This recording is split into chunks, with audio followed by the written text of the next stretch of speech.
जब भी टाइटैनिक शब्द जुबान पर आता है तो सबसे पहले सामने विचलित करने वाली तस्वीरें बनती हैं। 15 अप्रैल 1912 को दुनिया का सबसे बड़ा और आलीशान जहाज आरएमएस टाइटैनिक समुद्र की गहराइयों में समा गया था और अपने साथ ले गया था सैकड़ों लोगों की जिंदगी। टाइटैनिक के बनने और डूबने की कहानी भी इसकी विशालता की तरह अमर हो गई। ऐसा कहा जाता है टाइटैनिक कभी नहीं डूब सकता था, लेकिन चालक दल की जरा सी लापरवाही से टाइटैनिक डूब गया। आरएमएस टाइटैनिक 10 अप्रैल 1912 को इंग्लैंड के साउथम्पटन से न्यूयॉर्क के लिए अपनी पहली यात्रा पर निकला था। 4 दिन तक तो इसने अपनी यात्रा बहुत आराम से पूरी की। टाइटैनिक में सवार लोग इस सफ़र को अपनी ज़िंदगी का सबसे आलीशान और मज़ेदार सफ़र मान रहे थे, लेकिन 4 दिन के बाद 14 अप्रैल की रात 11:40 पर चालक दल की लापरवाही से टाइटैनिक एक हिमखंड से टकरा गया। हिमखंड इतना बड़ा था कि इसके टकराने से टाइटैनिक के निचले हिस्से में पानी भरना शुरू हो गया और जहाज़ डूब गया। इसमें लगभग 1500 लोगों की जान चली गई।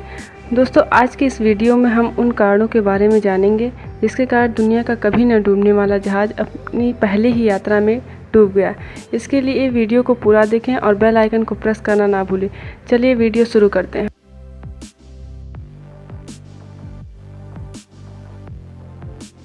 टाइटैनिक अपने समय के दुनिया का सबसे बड़ा और आलीशान जहाज़ था। यह उस समय इंसान द्वारा बनाई गई सबसे बड़ी चीज़ थी।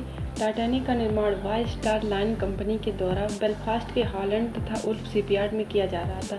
टाइटैनिक जहाज़ 31 मार्च 1909 को 3000 लोगों की टीम के द्वारा बनाना शुरू किया गया और सिर्फ 26 महीनों यानी 31 मई 1911 तक इसे बना डाला गया।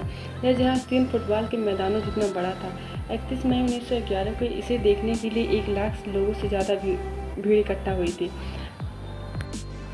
टाइटैनिक को हर दिन 600 टन कोयले की ज़रूरत होती थी। इसके 860 क्रू मेंबर्स की टीम में 176 का काम सिर्फ कोयले को भट्टियों में डालना था। इस जहाज़ की चिमनी को रोजाना 100 टन धुआं निकलता था। टाइटैनिक की 4 बड़ी बड़ी चिमनियाँ थीं, जिनमें सिर्फ 3 से धुआं निकलता था। चौथी चिमनी नकली थी और केवल जहाज़ को संतुलित बनाने के लिए लगाई गई थी। टाइटैनिक के फर्स्ट क्लास में सफ़र करने के लिए आज से करीब 100 साल पहले $4.350 तकरीबन 2,70,000 रुपये चुकाने पड़ते थे। टाइटैनिक शिप में यात्रियों और क्रू मेंबर्स के खाने का अच्छा खासा इंतजाम था। टाइटैनिक की मैक्सिमम स्पीड 43 किलोमीटर प्रति घंटा थी। टाइटैनिक के निर्माण के दौरान लगभग 250 लोगों को चोटें आई थी और 2 लोग मारे गए थे। टाइटैनिक 10 अप्रैल 1912 को इंग्लैंड के साउथम्पटन से न्यूयॉर्क की ओर रवाना हुआ। 4 दिन तक सब ठीक ठाक चलता रहा। 14 अप्रैल 1912 को रात 11:40 पर यह एक हिम पर्वत से टकरा गया, जिससे इसके निचले हिस्से में पानी भरना शुरू हो गया। जहाज़ के हिम पर्वत से टकराते ही जहाज़ पर खौफ का माहौल पैदा हो गया, पर संकट के समय कुछ समझदार लोग आए और उन्होंने लोगों का धैर्य बढ़ाया। जहाज़ पर मौजूद लाइफ बोट से बच्चों और औरतों को सुरक्षित जहाज़ से उतारा जाने लगा। आइसबर्ग के टक्कर के लगभग 2 घंटे 40 मिनट बाद 2:20 पर यह पूरी तरीके से समुद्र में डूब गया।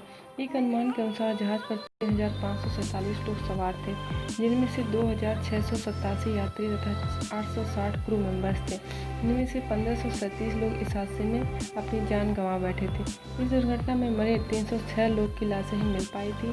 टाइटैनिक जिस पानी में डूबा था उसका तापमान -2 डिग्री सेल्सियस था, जिससे कोई भी व्यक्ति 15 मिनट से ज़्यादा जिंदा नहीं रह सकता था। टाइटैनिक उस समय के सबसे अनुभवी इंजीनियरों के द्वारा डिजाइन किया गया था और इसके निर्माण में उस समय उपलब्ध सबसे उन्नत तकनीकी का इस्तेमाल किया गया था। यह कई लोगों के लिए एक बड़ा आघात था कि व्यापक सुरक्षा और सुविधाओं के बावजूद टाइटैनिक डूब कैसे गया, जिसके बारे में किसी ने नहीं सोचा था। तो दोस्तों, आइए जानते हैं वो मुख्य कारण जिसके कारण टाइटैनिक अपनी पहली यात्रा में डूब गया। दरअसल 14 अप्रैल की रात को हिमखंड से टकराने से पहले टाइटैनिक को 6 वार्निंग मिली थी, लेकिन फिर भी यह दुर्घटना के वक्त अपनी अधिकतम स्पीड से चल रहा था। तेज गति में होने के कारण जहाज़ समय पर मुड़ नहीं पाया और इसकी दक्षिणी किनारा हिमखंड से टकरा गया, जिससे जहाज़ के 16 में से 5 कंपार्टमेंट खुल गए और उसमें पानी भरना शुरू हो गया। क्रू के सदस्यों को इस बात का अंदाज़ा हो गया था कि अब जहाज़ को डूबने से नहीं बचाया जा सकता। उन्होंने वायरलेस से लोगों को लाइफ बोट्स की सहायता से बचाने का संदेश दिया। और जब टाइटैनिक जहाज़ रुका तो यात्री परेशान उठे। ऐसे में उन्होंने अपने आसपास की छोटी खिड़कियों को खोल दिया। हालांकि यात्रियों को छत पर जाने को कहा गया था। लाइफ बोट्स पर जाने से पहले यात्रियों ने 12 खिड़कियों को खुला छोड़ दिया था। जहाज़ पर ऐसी सैकड़ों खिड़कियां थीं। इन खुली खिड़कियों के रास्ते जहाज़ में तेज़ी से पानी भरने लगा और जहाज़ डूबने लगा। दूसरी तरफ टाइटैनिक के आगे का हिस्सा इतना बड़ा था कि इसमें 30 लाख कीलें लगी हुई थी। उच्च गुणवत्ता वाली कीलें लगाने के लिए बड़ी हाइड्रोलिक मशीन की ज़रूरत होती है, लेकिन ये संभव नहीं था। ऐसे में मैनुअली तरीके से इन कीलों को लगाया गया था, जिससे इसकी गुणवत्ता में कमी रह गई थी। ऐसे में हिमखंड से टकराते ही जहाज़ का यह हिस्सा क्षतिग्रस्त हो गया और टूटने लगा। टाइटैनिक जहाज़ इसलिए भी डूबा क्योंकि अधिकारियों के पास केबिन की चाबी नहीं थी, जिसमें रखी दूरबीन से इसे देखना था।